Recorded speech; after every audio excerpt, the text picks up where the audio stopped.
La Sí. seguridad pública está a cargo de las policías ordinarias, de las policías municipales, estatales y de la Policía Federal, incluida la Gendarmería. Las amenazas contemporáneas que México está viviendo, el narcotráfico, la venta ilegal de armas, el crimen organizado en general, son asuntos que rebasan el ámbito de la seguridad pública, que tiene que ver más bien con la protección de la persona y de su patrimonio. Estamos hablando de amenazas al Estado de Derecho, de amenazas a la estabilidad del país, y es allí donde en forma excepcional el presidente de la República, que tiene la facultad de disponer de la totalidad de la Fuerza Armada, es decir, del Ejército, de la Fuerza Aérea, de la Marina, para la seguridad interior, esto dice la Constitución. Es con ese fundamento que el presidente ha pedido a las Fuerzas Armadas involucrarse sobre todo en el combate al crimen organizado, que, insisto, rebasa la capacidad y la competencia de las fuerzas de seguridad pública. Esta cuestión es excepcional, no debe ser asunto cotidiano o no debe prolongarse indefinidamente, pero mientras las fuerzas de seguridad pública no sean suficientes para hacerle frente a esta amenaza, a este factor que le ha quitado la tranquilidad a los ciudadanos, ha dicho el presidente, el Ejército, la Marina seguirán en tareas de seguridad interior. Y es evidente, está más que acreditado, que el marco jurídico vigente es insuficiente para darle toda la solidez a la actuación de las Fuerzas Armadas.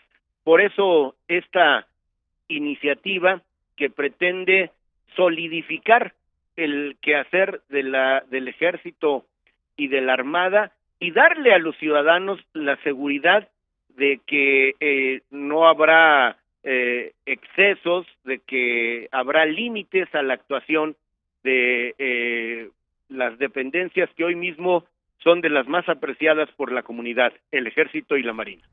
No hay reformas a marco jurídico alguno, es una nueva ley, es decir, está colmando una laguna. Allí más bien falta ley y estamos entonces proveyendo la posibilidad de que el presidente de la República no a propósito de lo que sea, sino cuando haya en algún lugar, en un momento determinado, los factores que están amenazando la vida cotidiana, sobre todo, insisto, por el crimen organizado, pueda hacer una declaratoria de protección a la seguridad interior que determine el tiempo y el lugar en el que han de actuar las Fuerzas Armadas. Esto es, no es indefinido y en modo alguno es un cheque en blanco.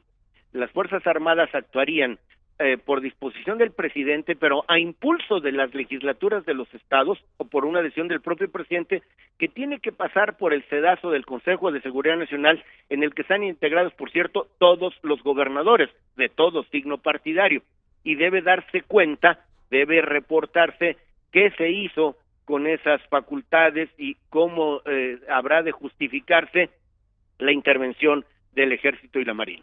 Esto tiene que pasar por la salvaguarda, el respeto y la consideración a los derechos humanos cuya vigencia, cuya fuerza están fuera de discusión. Con la autorización del Consejo de Seguridad Nacional. Hay una iniciativa en el Senado que plantea que sea justamente el Poder Legislativo quien lo autorice. Son de los asuntos que tenemos que discutir entre las dos cámaras. Hay una iniciativa en el Senado que toca aspectos similares, aunque el tratamiento que le da no es idéntico, pero en lo sustancial, diría yo, obedece a la misma preocupación y provee los mismos instrumentos al Ejército y a la Marina.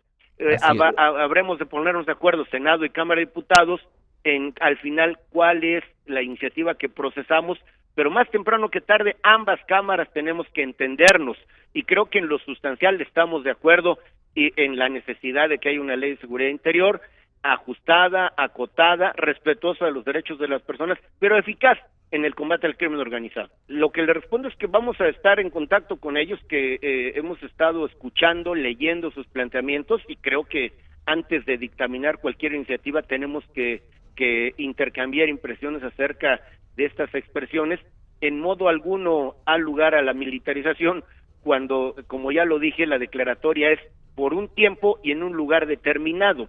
La presencia del Ejército y de la Marina en las calles se viene dando hace muchos años. Lo que estamos queriendo hacer es darle certidumbre tanto a las Fuerzas Armadas como a los ciudadanos.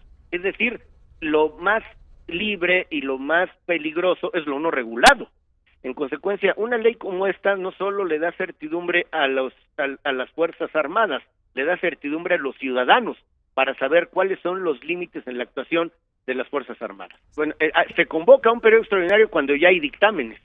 No se convoca para analizar temas, se convoca para discutir un dictamen elaborado.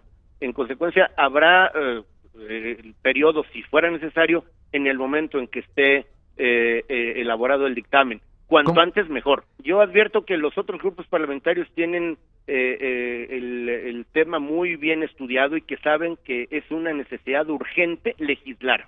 Hay que sentarnos con los integrantes de las bancadas, de todas las bancadas, para que esta ley tenga el mayor respaldo posible, en el entendido que es una iniciativa. Toda iniciativa merece el estudio, el análisis y eventualmente los ajustes necesarios para que cuando se expida, cuando se vote, tenga la fuerza del mayor número de congresistas. Esta presencia del ejército en el combate al crimen organizado ha sido exitosa. Es de exaltarse el patriotismo con el que han actuado las Fuerzas Armadas. Lo que necesitan es mayor certidumbre jurídica para su actuación, y cuando haya violación de derechos humanos, comisión de delitos, no habrá impunidad. No tiene espacio la impunidad en un Estado de Derecho, en un sistema jurídico en el que no se puede atropellar los derechos de las personas sobre pretexto de que se está combatiendo al crimen organizado. El reto es cómo ser mucho más eficaces de lo que hasta ahora han sido las Fuerzas Armadas y además hacerse cargo de la necesidad urgente de profesionalizar, capacitar, habilitar de mejor manera a las fuerzas de seguridad pública, esto es, a las policías municipales, estatales y a la federal, que nunca dejarán de tener responsabilidad en estas delicadas tareas. Pero dado el estado de situación que vivimos en el país, me parece que la presencia del ejército, de la Armada, son indispensables.